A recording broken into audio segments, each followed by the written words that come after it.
ಜಾಗತಿಕ ನಾಯಕರೆದುರು ಭಾರತದ ಧ್ವನಿ ಮೊಳಗಿಸಿದ ಕ್ಯಾಪ್ಟನ್ ಬ್ರಿಜೇಶ್ ಚೌಟ. ವಿಶ್ವಸಂಸ್ಥೆಯ ವೇದಿಕೆಯಲ್ಲಿ ಭಾರತವನ್ನ ಪ್ರತಿನಿಧಿಸಿದ ದಕ್ಷಿಣ ಕನ್ನಡ ಸಂಸದ. ರಾಷ್ಟ್ರೀಯ ಹೇಳಿಕೆ ನೀಡುವ ಅವಕಾಶ ನನಗೆ ಸಂತೋಷ ಮತ್ತು ಸೌಭಾಗ್ಯವೆಂದ ಚೌಟ.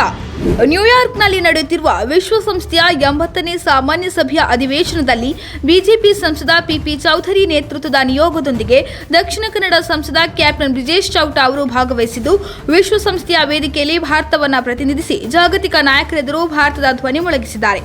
2030ಕ್ಕೆ 5 ವರ್ಷಗಳು ಸುಸ್ಥಿರ ಅಭಿವೃದ್ಧಿಗಾಗಿ ಬಹುಪಕ್ಷೀಯ ಪರಿಹಾರಗಳು ಎಂಬ ವಿಷಯದ ಮೇಲೆ ವಿಶ್ವಸಂಸ್ಥೆಯ ಪ್ರಕಾರಗಳ 2ನೇ ಸಮಿತಿಯ ಸಾಮಾನ್ಯ ಚರ್ಚೆಯಲ್ಲಿ ಭಾರತದ ನಿಲುವನ್ನು ಪ್ರಸ್ತುತಪಡಿಸಿರುವ ಸಂಸದ ಕ್ಯಾಪ್ಟನ್ ಬ್ರಿಜೇಶ್ ಚೌಟ ಅವರು, ವಿಶ್ವಸಂಸ್ಥೆಯ ವೇದಿಕೆಯಲ್ಲಿ ಭಾರತದ ರಾಷ್ಟ್ರೀಯ ಹೇಳಿಕೆಯನ್ನು ನೀಡುವುದು ನನಗೆ ಸಂತೋಷ ಹಾಗೂ ಸೌಭಾಗ್ಯ.